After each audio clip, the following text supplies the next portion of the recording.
નમસ્કાર, જય માતાજી ખેડૂત મિત્રો, સ્વાગત છે તમારું ગુજરાત સમાચાર યુટ્યુબ ચેનલમાં। રોજ નવા સમાચાર જાણવા માટે ગુજરાત સમાચાર ચેનલને સબસ્ક્રાઇબ કરો। આજના સૌથી પહેલા સમાચાર, ઉનાળાને લઈને સૌથી મોટી આગાહી, રેશન કાર્ડ ધારકો માટે મોટા સમાચાર, જનધન ખાતા પર 10,000 રૂપિયાની લોન, આયુષ્યમાન કાર્ડ બંધ,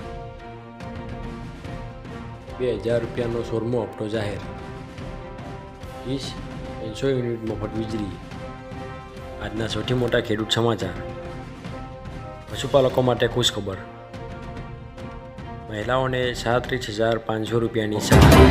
ઉનાળાને લઈને મોટી આગાહી, હાલ રાજ્યના મોટાભાગના વિસ્તારોમાં વાદળછાયું વાતાવરણ જોવા મળી રહ્યું છે, જ્યારે આવનારા 24 કલાક બાદ તાપમાનમાં વધારો થઈ શકે છે। તાપમાન 2 થી 3 ડિગ્રી તાપમાન વધતા ગરમી લાગશે। અંબાલાલ પટેલની આગાહી, 22-25 ફેબ્રુઆરીથી ગરમી શરૂ થશે। મહત્તમ તાપમાન 34 ડિગ્રી ઉપર રહેશે। 4 માર્ચની ગરમી વધશે। માર્ચમાં મહત્તમ તાપમાન 40 ડિગ્રીની આસપાસ રહેશે। 20 એપ્રિલથી વધુ ગરમી પડશે। 26 એપ્રિલથી મહત્તમ તાપમાન 44 ડિગ્રીએ પહોંચશે। 11 મેથી જોરદાર ગરમી પડશે। તેમજ એક આગાહી મુજબ મે-જૂનમાં ગરમી ભૂકા કાઢી નાખશે। ગુજરાતના રાશન કાર્ડ ધારકો માટે મોટા સમાચાર, રાષ્ટ્રીય અન્ન સલામતી કાયદો હેઠળ વધુ કુટુંબોને આવરીને તેમને રેશનિંગનું અનાજ આપી શકાય તે માટે અન્ન અને નાગરિક પુરવઠા વિભાગમાં ફેરફાર કરવામાં આવે છે। જેમાં શહેરી વિસ્તાર માટે જે કુટુંબનો કોઈ પણ સભ્ય માસિક 15,000થી ઓછી આવક ધરાવતો હોય તો તેને અન્ન સુરક્ષા હેઠળ આવરી લેવામાં આવશે। ગ્રામ્ય વિસ્તારમાં માસિક 15,000થી વધુ આવક ધરાવતા હોય તેમણે પણ આ અન્ન સુરક્ષા હેઠળ આવરી લેવામાં આવશે।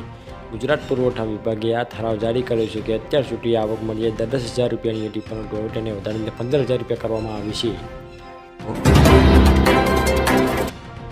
જનધન ખાતા પર 10,000 રૂપિયાની લોન, કેન્દ્ર સરકાર દેશવાસીઓને આર્થિક રીતે સશક્ત બનાવવા માટે અનેક યોજનાઓ ચલાવી રહી છે।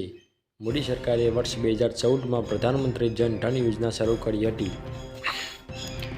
આ યોજના દેશવાસીઓને બેન્કિંગ સિસ્ટમ સાથે જોડવાના ઉદ્દેશ્ય સાથે તેમજ સસ્તી નાણાકીય સેવાઓનો લાભ આપવાના ઉદ્દેશ્યથી શરૂ કરવામાં આવી હતી।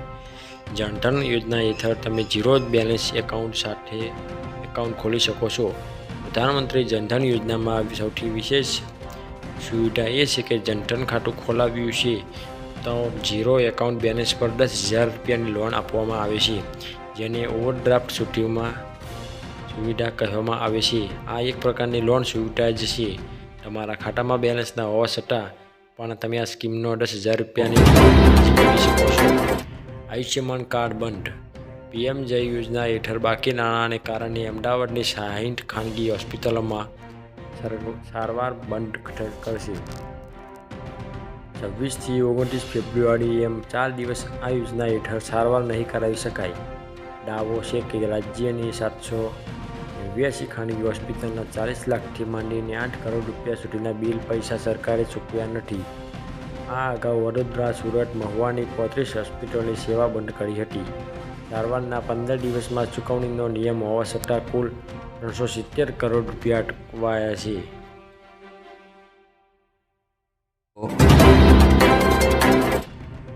2000નો 16મો હપ્તો જાહેર, પીએમ કિસાન સન્માન નિધિ યોજનાના 16મા હપ્તાની રાહ જોઈ રહેલા કરોડો ખેડૂતો માટે સારા સમાચાર છે।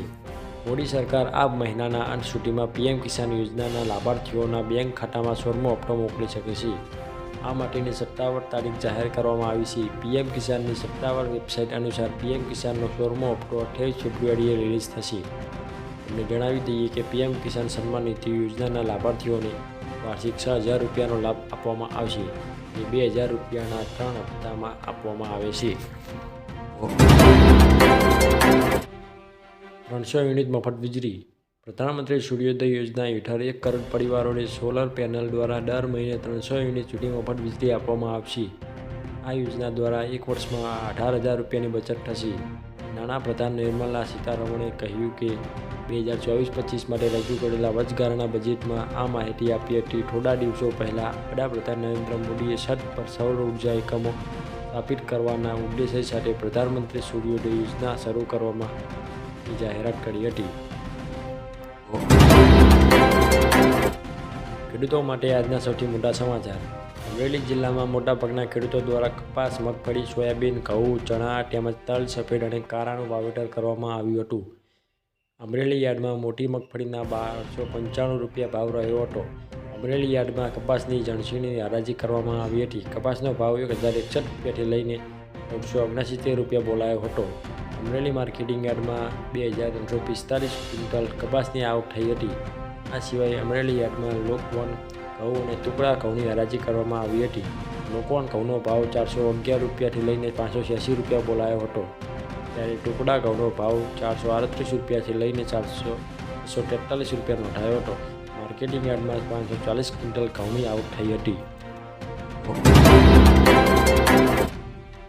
રાજ્યના પશુપાલકોને પશુઓ ખરીદવા માટે પશુ એકમ બનાવવા માટેની સહાયની જાહેરાત કરી છે, જેમાં અનુસૂચિત જનજાતિ, અનુસૂચિત જાતિ અને અન્ય પશુપાલકોને 1 થી 20 દુધાળા પશુઓ ખરીદવા પર એકમ સ્થાપવા બેંક ધિરાણ પર 12% વ્યાજે સહાય મળશે. ઉપરાંત 50 દુધાળા પશુઓ ખરીદવા માટે 7.5% વ્યાજે સહાય, ડેરી ફાર્મ સ્થાપવા બાંધકામના 50% અથવા 5 લાખ સહાય મળશે. મહિલાઓને 37,500 રૂપિયાની સહાય.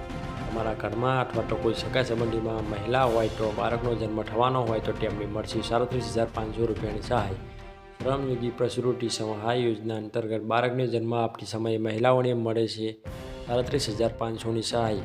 આ યોજનાનો લાભ લેવા માટે તમારે એક ઓનલાઈન ફોર્મ ભરી સબમિટ કરવાનું હોય છે, જેના માટે મમતા કાર્ડ, ડૉક્ટરનું પ્રમાણપત્ર, રાશન કાર્ડ, પાસબુક, મહિલાનું આધાર કાર્ડ તેમજ સોગંદનામું આ તમામ ડોક્યુમેન્ટની જરૂર પડશે. પીએમ મોદી આવશે ગુજરાત. પીએમ મોદી આજે ગુજરાત આવી રહ્યા છે. તેમની મુલાકાત દરમિયાન તેઓ ફરી એકવાર રાજ્યની જનતાને હજારો કરોડ રૂપિયાના વિકાસ કાર્યોની ભેટ આપશે, જેમાં તાપીના કાકરાપાર સ્થિત 2 નવા પરમાણુ પાવર પ્લાન્ટનું ઉદ્ઘાટન કરી પીએમ મોદી જનતાને સમર્પિત કરશે. આ ઉપરાંત વડોદરા મુંબઈ એક્સપ્રેસ વેના એક ભાગનું ઉદ્ઘાટન પણ કરશે. કુલ 10,000 કરોડથી વધુના ખર્ચે બનનારો આ હાઈવે ફક્ત 3 તબક્કામાં તૈયાર થશે. સોના ચાંદી થયું મોંઘું. આજે 22 કેરેટ 10 ગ્રામ સોનાના ભાવમાં 250 રૂપિયાનો વધારો થયો. તે સાથે નવો ભાવ 57,650 રૂપિયા રહ્યો, જ્યારે ગઈકાલે તેમનો ભાવ 57,400 રૂપિયા હતો. જ્યારે 24 કેરેટ 10 ગ્રામ સોનાના ભાવમાં 180 રૂપિયાનો વધારો થયો. તે સાથે નવો ભાવ 62,790 રૂપિયા નોંધાયો હતો, જ્યારે તેમનો ભાવ 62,710 રૂપિયા હતો. જ્યારે 1 કિલોગ્રામ ચાંદીના ભાવમાં 200 રૂપિયાનો વધારો થયો છે. તે સાથે ભાવ 73,700 રૂપિયા થયો છે.